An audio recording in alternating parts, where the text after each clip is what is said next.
ready? So this week's Tuesday tip is a little bit different.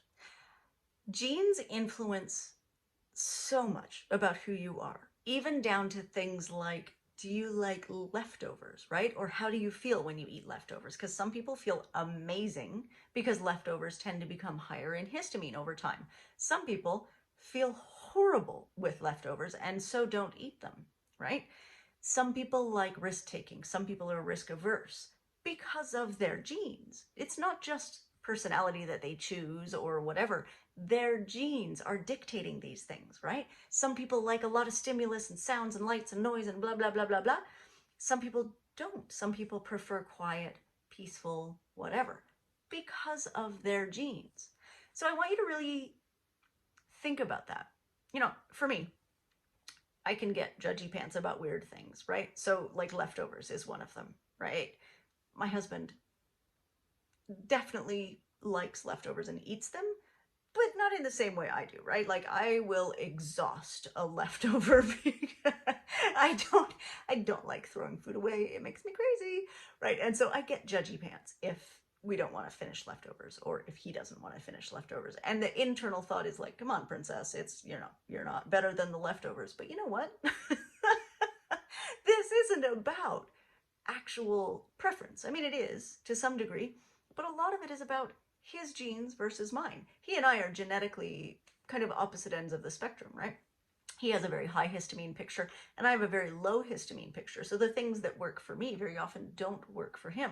Likewise, I have a very high neurotransmitter picture. And so I want, you know, like quiet, peaceful, blah, blah, blah. Sean wants like sounds and lights and songs and music and stimulus and stuff happening all the time because he has a very low neurotransmitter picture. Opposites attract. It's true. So, so next time you find yourself, like me occasionally, getting a little bit judgy pants about somebody's differences from you, right? The ways that they're different from you.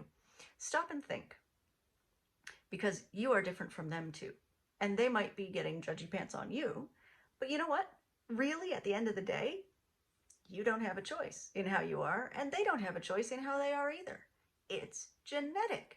So this week, try to cultivate a little empathy, not just for other people, but for yourself too. Because I don't know about you, but for me, the person that I judge the most is me, right? Every time. I always get really judgmental about the things that I, you know, can't tolerate or the things that I find really hard, right? Other people can do this. Why can't I?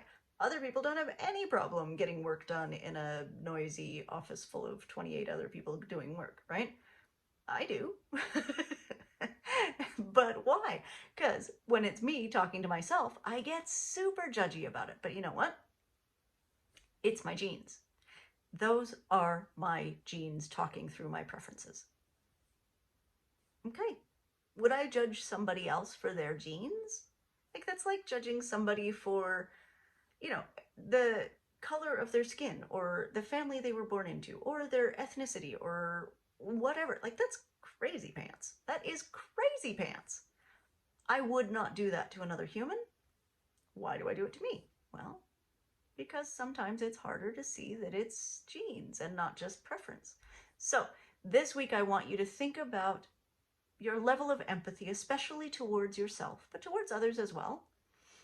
And give yourself that little bit of grace, right? Maybe you don't like leftovers.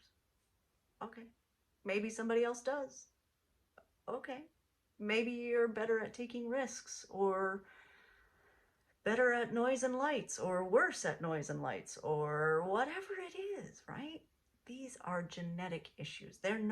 It's not about you as a human or any sort of resilience or fragility or whatever. This is just genetics. It's just genetics. Not worth judging. Okay? Bye, guys.